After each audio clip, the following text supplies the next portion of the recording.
धूमं भी संभवन्ति धूमाद्रा रात्रिम पर पक्षात् यान षड दक्षिणेति मासास्तान नेते संवत्सरम भी प्राप्नुवन्ति मासेभ्यः पितृलोकम पितृलोकादा काश्माकाशत् चंद्रम समेश सोमो राजा तद देवना मन्नम तम देवा भक्ष्यन्ति तस्मिन् यावत् संपातम उषित्वात् एतम एवाध्वानम पुनर्निर्वर्तन्ते। उनके लिंग शरीर धूम को अपना मार्ग बनाते हैं। धूम से रात्रि के अंधकार को, रात्रि से कृष्ण पक्ष के अंधकार को, कृष्ण पक्ष से 6 मास दक्षिणायन के अंधकार को, जिनमें सूर्य दक्षिण को जाता है, मार्ग बनाते हुए आगे जाते हैं। दक्षिणायन के 6 महीनों से पितृलोक को, पितृलोक से आकाश को मार्ग बनाते हैं। आकाश से चंद्रलोक को प्राप्त होते हैं। यह सोम राजा है। यह पितरों का अन्न है। इसको पितृ भक्षण करते हैं, अर्थात चंद्रलोक में अपने अमृत रूपी सूक्ष्म फलों को भोगते हैं। वे वहां उतनी देर रहते हैं जब तक उनके कर्म क्षीण नहीं होते। तब वे उसी मार्ग को फिर लौटते हैं जैसे गए थे। उपनिषदों में लिंग शरीर का वृष्टि द्वारा पृथ्वी लोक में आना इत्यादि जो बतलाया गया है, वह केवल अधोगति का सूचक है। और कई एक भाष्यकारों ने स्थूल दृष्टि वाले सकाम कर्मियों के सकाम कर्मों की निसारता दिखलाकर उनसे आसक्ति छुड़ाने के लिए इस अधोगति को और अधिक स्थूल रूप से वर्णन किया है। यथा लिंग शरीर का औषधियों आदि में जाकर मनुष्यों से खाए जाना और वीर्य द्वारा रज से मिलकर जन्म लेना इत्यादि। वास्तव में लिंग शरीर का इस भांति स्थूल पदार्थों जैसा व्यवहार नहीं है। लिंग शरीर की गति स्थूल शरीर तथा स्थूल पदार्थों से अति विलक्षण है। यहाँ चंद्र से अभिप्राय यह भौतिक चंद्र नहीं है जो आकाश में हमें दिखता है। यह तो हमारी पृथ्वी के सदृश एक स्थूल जगत है। हमारे मर्त्य लोक पृथ्वी की अपेक्षा से चंद्र शब्द अमृत के अर्थ में सारे सूक्ष्म लोकों के लिए प्रयोग हुआ है, जिनको ध्युलोक, स्वर्गलोक और कहीं-कहीं ब्रह्मलोक भी कहा जाता है। ये सूक्ष्म लोक तो भू और भुवः अर्थात पृथ्वी लोक और सारे स्थूल अंतरिक्ष लोकों के अंदर है, न कि बाहर। सूक्ष्म लोकों में अंतर्मुख होकर जाना पड़ता है।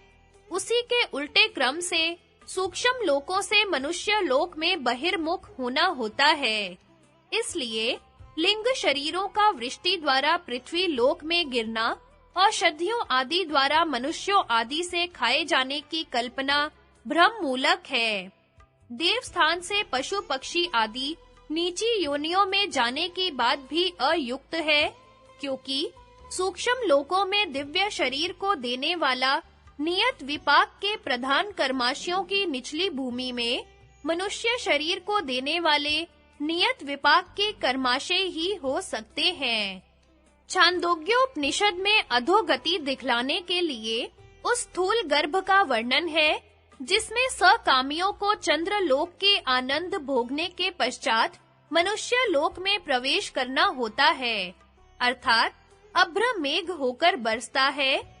उसमें चावल, औषधियां, तिल आदि उत्पन्न होते हैं। इनसे बड़ी कठिनाई से वीर्य बनता है, अर्थात जब मनुष्य उनको खाता है तब अति सूक्ष्म अंश बनता है। उस वीर्य को जब वो सींचता है तब रज से मिलकर गर्भ बनता है। उस गर्भ में सकामियों का सूक्ष्म शरीर चंद्रलोक से प्रवेश करता है। सूक्ष्म शरीर का वीर्य द्वारा प्रवेश करना श्रुति के विरुद्ध भी है। श्रुति में ब्रह्मरंध्र द्वारा प्रवेश होना बतलाया है, यथा स एतमेव सीमानम विदारेत्या द्वार प्रपाद्यत। तब उसने इसी सीमा ब्रह्मरंध्र को फोड़ा और वह इस द्वार से प्रविष्ट हुआ।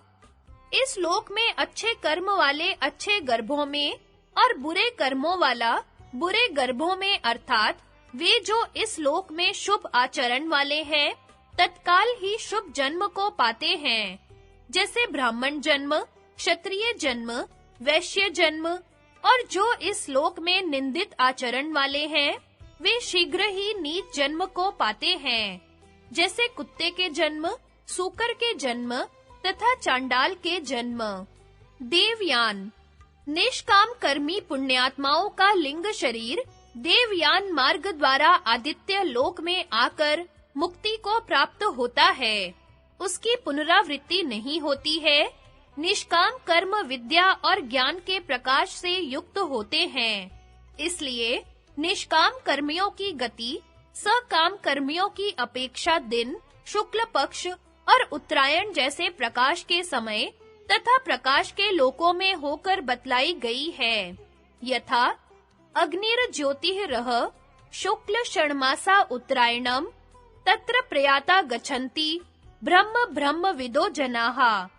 अग्नि ज्योति दिन शुक्ल पक्ष उत्तरायण के 6 मास पौष शुक्ल, माघ, फाल्गुन, चैत्र, वैशाख, ज्येष्ठ, आषाढ़ कृष्ण अर्थात शिशिर ऋतु, वसंत ऋतु और ग्रीष्म ऋतु, इस प्रकार के समय में मरकर गए हुए योगी जन आदित्य लोक को प्राप्त होते हैं। अथ यदु चैवस्मिन् छव्यं कुर्वन्ति यदि च न अचिर्षम एवाभि संभवन्त्यर्चिर्षो अहरहन् अपूर्यमाण पक्षम अपूर्यमाण पक्षात् यान षडोद्गंगेति मासांस्तान् मासेभ्यः संवत्सरम संवत्सरादा आदित्यम आदित्य चंद्रमसम चंद्रमसो विद्युतम तत्पुरुषो अमानवः स एनान् ब्रह्म गम्यत्येव देवपथो ब्रह्मपथः। एतेन प्रतिपद्यमाना इमं मानव मार्वतम ना वर्तन्ते। अब चाहे वे उनके लिए शव कर्म करते हैं, चाहे न, सर्वथा वे किरण अर्ची को प्राप्त होते हैं। अर्ची से दिन को, दिन से शुक्ल पक्ष को, शुक्ल पक्ष से उन 6 महीनों को जिनमें सूर्य उत्तर को जाता है, महीनों से बरस को, बरस से सूर्य को, सूर्य से चंद्रमा को, चंद्रमा से बिजली को। वहाँ एक अमानव पुरुष है, वह इनको पर ब्रह्म को पहुंचाता है। यह देवपथ ब्रह्म पथ है। वे जो इस मार्ग से जाते हैं, इस मानव चक्र को वापस नहीं आते हैं। उपर्युक्त सारे प्रकाशमय मार्गों के वर्णन से सकाम कर्मियों की अपेक्षा निष्काम कर्मियों की केवल उधर्व तथा शुक्ल गति का ही निर्देश समझना चाहिए। वास्तव में तो स यावत् क्षिप्येन मनस्तावदादित्यम गच्छति एतद्वै खलु लोकद्वारम विदुषाम प्रपदनम निरोधो अविदुषाम। वह जितनी देर में मन फेंका जाता है, उतनी देर में आदित्य लोक में पहुंच जाता है, क्योंकि यह आदित्य लोक पर ब्रह्म का द्वार है। ज्ञानियों के लिए यह खुला हुआ है और अज्ञानियों के लिए बंद है।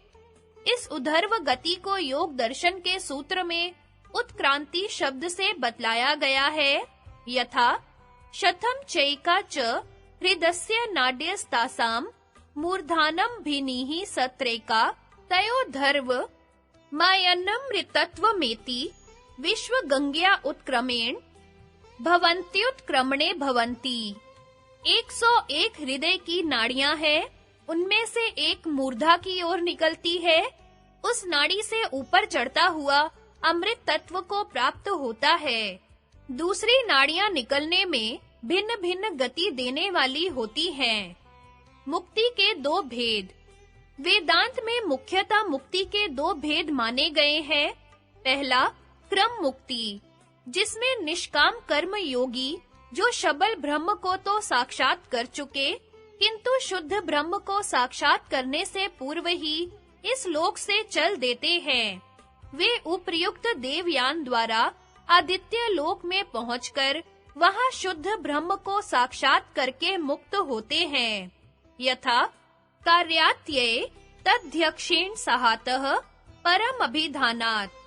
आदित्य लोक में पहुंचकर वह कार्य को उल्लंघ कर उस कार्य से परे जो उसका अध्यक्ष पर ब्रह्म है, उसके साथ ऐश्वर्य को भोगता है। दूसरा, सद्यो मुक्ति।